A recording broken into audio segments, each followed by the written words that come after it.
Okay, welcome everybody. I am trying to come up with a new way of recording lectures. So I am going to be testing out this new software and hopefully be using this kind of for our laboratories going forward so that you guys can have a recording of the information that I hope to share with you.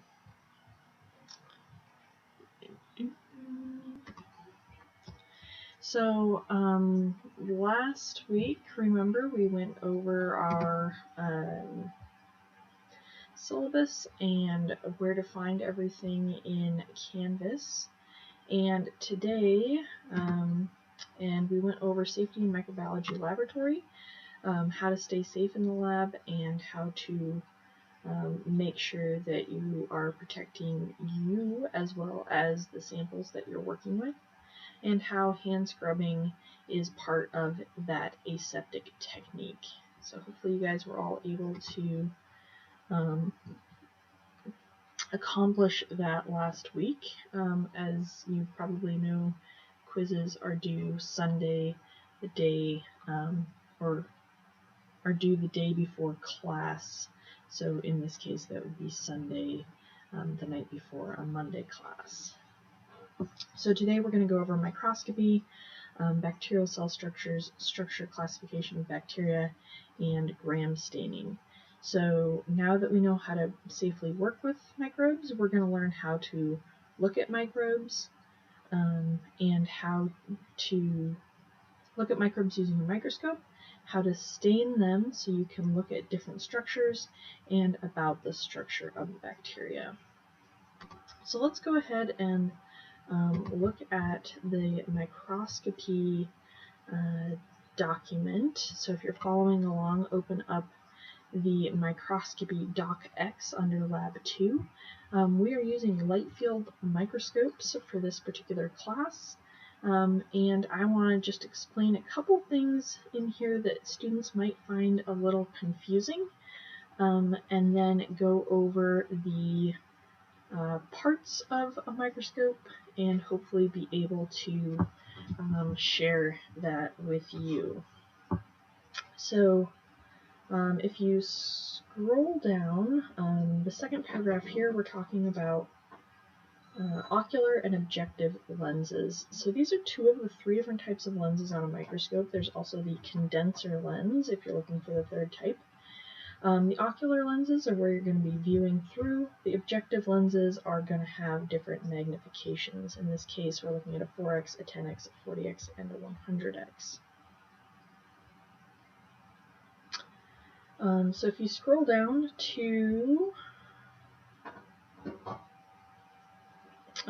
page 3, it looks like, there's a table here, and calculating overall magnification, you need to be multiplying your ocular magnification by the objective magnification.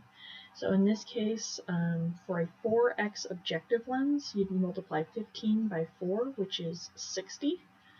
For the 10x, it'd be 15 by 10, which is 150. 15 by 40, which is 600, 15 by 100, which is 1500. So that's the total magnification, or the increase of the size of the bacteria is viewed that many times larger. So that's what we're referring to when we're referring to magnification. And the other concept we're looking at is resolution, and that's the second main paragraph here on page 1. And we're looking at resolution as the ability to distinguish objects, or the resolving power, which is the minimal distance between two objects must be apart in order to distinguish them as separate and distinct. So what does that mean? I'm going to switch windows here to my Google Jamboard. Clear this frame. So what does that mean, that objects, the minimum distance between two objects to make them separate and distinct? So if our two objects are little cocci, let's make that a little diplococci bacteria and a cocci bacteria on our microscope slide. So let's set our background here. So they're swimming around on our microscope slide. the minimum distance that they need to be apart in order to view them using a bright field light microscope, which is what we're talking about, is 0.2 micrometers. So why 0.2 micrometers? Because this is the distance of our wavelength of light. So you all know light is made up of waves. And for our particular color of light that we're using in this microscope, the size of that wave is 0.2 micrometers. So, let's clear this, right? Light needs to be able to, that wavelength of light needs to be able to pass between two objects in order for us to see it on the other side. So if this is our eyeball up here, we have to be able to see the light coming through there. The light hits that, so we see this shape. The light hits that, so we see this shape, and we see light between those.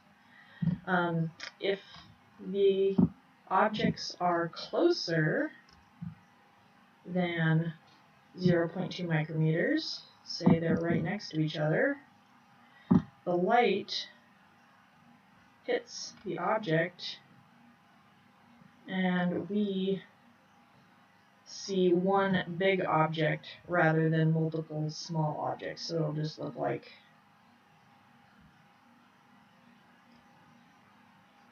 this would just look like a big blob to us rather than separate and distinct organisms. So this is resolving power.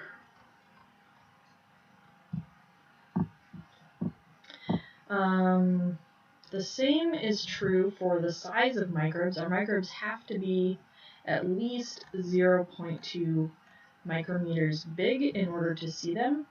If they are smaller than 0.2 micrometers, if our diplococci here is smaller, and this is our wavelength of light, and it goes around the bacteria, and this is our eye here, we will just see light and will not see the bacteria. So it needs to be bigger. The bacteria needs to be bigger than 0.2 micrometers and more than 0.2 micrometers separated.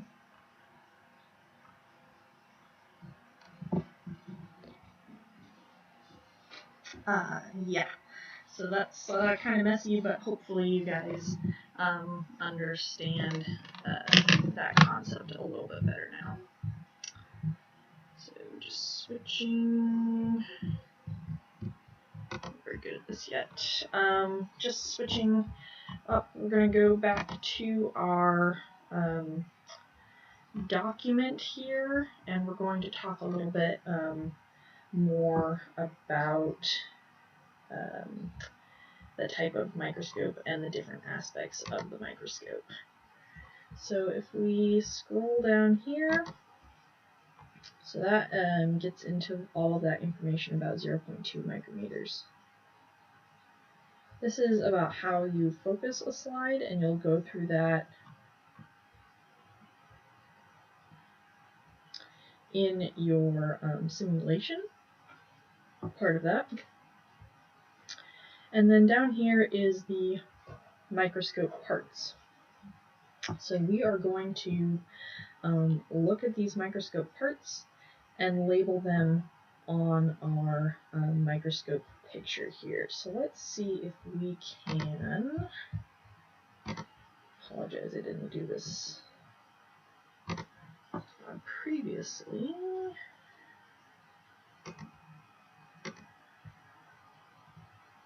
see if I can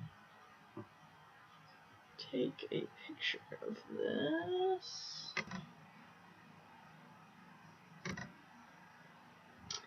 Okay, so I just copied and pasted the picture of the microscope onto our Jamboard here. Let me make that full screen for us.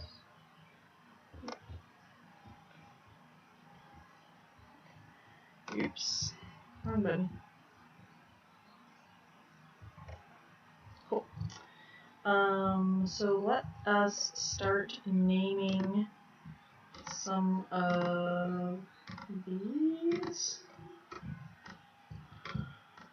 Oops.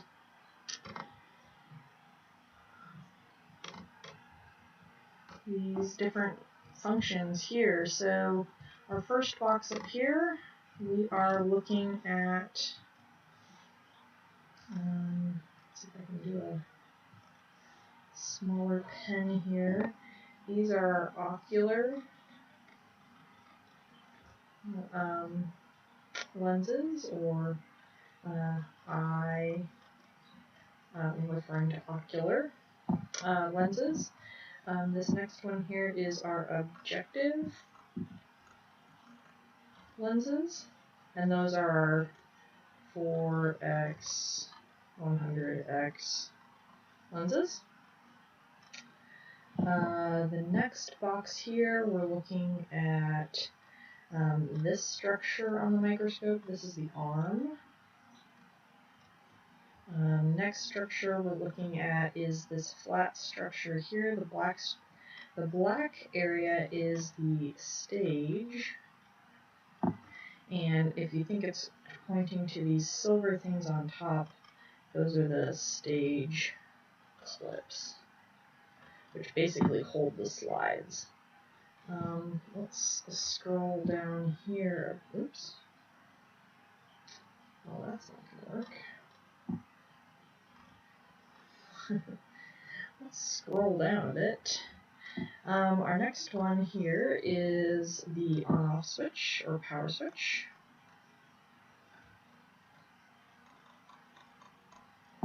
The next one here is the rheostat. This is the voltage controller.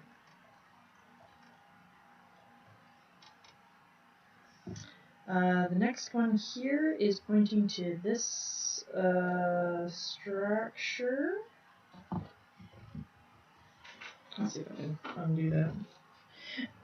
And that is the adjustment knob for the stage. So the stage adjustment knob. And finally, down here at the bottom, we're looking at this entire section, the white area, and this is the base of the microscope. So we can zoom out of that a little bit, and now let's go to our second picture here, and see if we can label these parts. So the first thing we're looking at here, there's two different boxes and they're a little bit confusing, and honestly I would take answers either way on these. So this first one is pointing to these little numbers that are right here, and this is actually your iris. It opens and closes a little aperture that lets more light in or less light in. The second one here, you could argue that it's pointing to the iris, but we're going to talk about this third lens in our microscope. It is actually this whole area right here. This is the condenser lens. Our next box over here is pointing to the smaller of these two adjustment knobs, and this is the fine adjustment knob.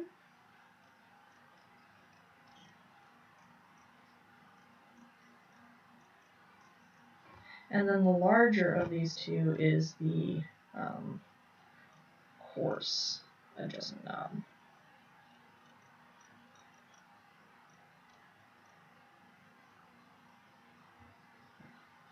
Over here, we have actually a second fine adjustment knob, so you can adjust it with your left or right hand. And then here again is the adjuster for our stage. So this is our stage adjustment knob. And then going to our last figure, we have a couple more points here. So point here, so this is our condenser up here, but down here is our light source.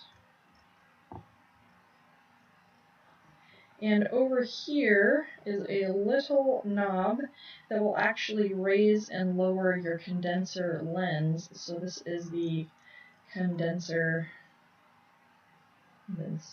O-R-E-R, I'm not sure, adjustment.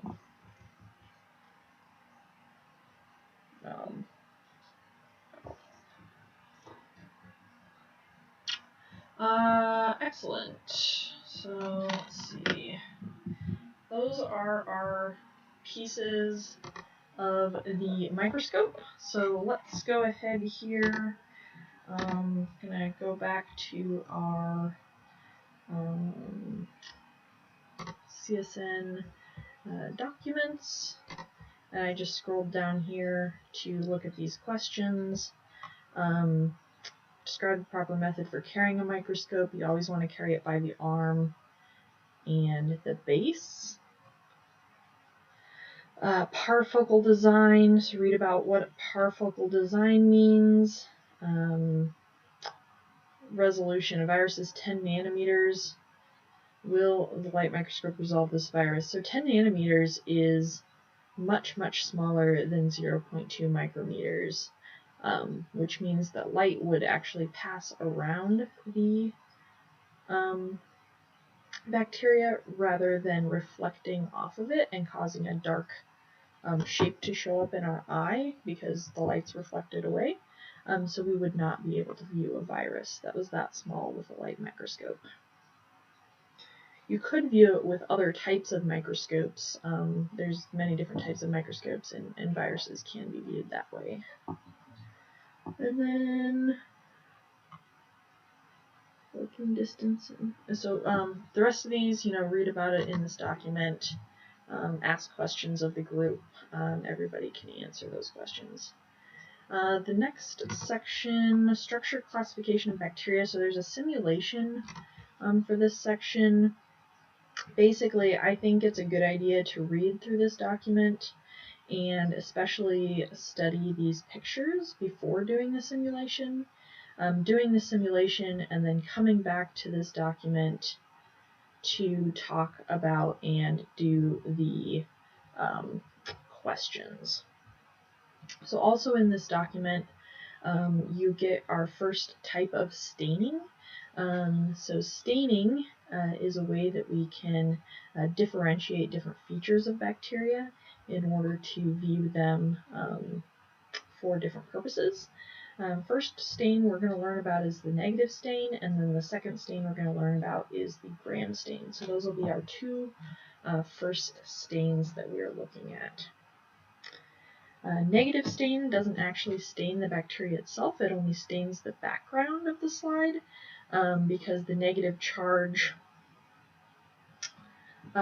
is repelled, or the stain is repelled from the charge on the lipopolysaccharide and the teichoic acid of the bacterial cells, repels that negative charged stain and causes a negative picture to form. So the bacteria shows up as light dots, and the background shows up as a dark background. Let's see any other information there. And then finally, our third section here is our gram stain. So for gram stain, again, this is another Labster activity, a really great one talking about the purpose of gram staining in a patient sample. So this is great. So when you're studying this, look at these different pictures of what a gram-negative versus a gram-positive bacteria is. Observe the different steps of the gram stain, and we'll talk about this quite a bit, but what color the bacteria should be at each of those steps, and then potentially what could go wrong if you skipped one of those steps. What color would the bacteria potentially be? So all of this really great information on using controls, using gram staining, and finally reading a gram stain overall with your with Labster, and being able to read gram stains that I might come up with a picture of maybe for the next class, or maybe I'll post it in our discussion, several pictures to be able to identify if they're positive or negative, and what that means. So that is the lab for the day. I apologize earlier, we had a bit of trouble with our recording in Teams, so I'm going to try to do this type of recording and then see if we can play it in class. If we can't, we can go back and upload it so you guys have access to this recording or to similar recording for the labs. So I hope everybody, let's go back. I hope everybody has a great night. Hope everybody has a great week, and remember,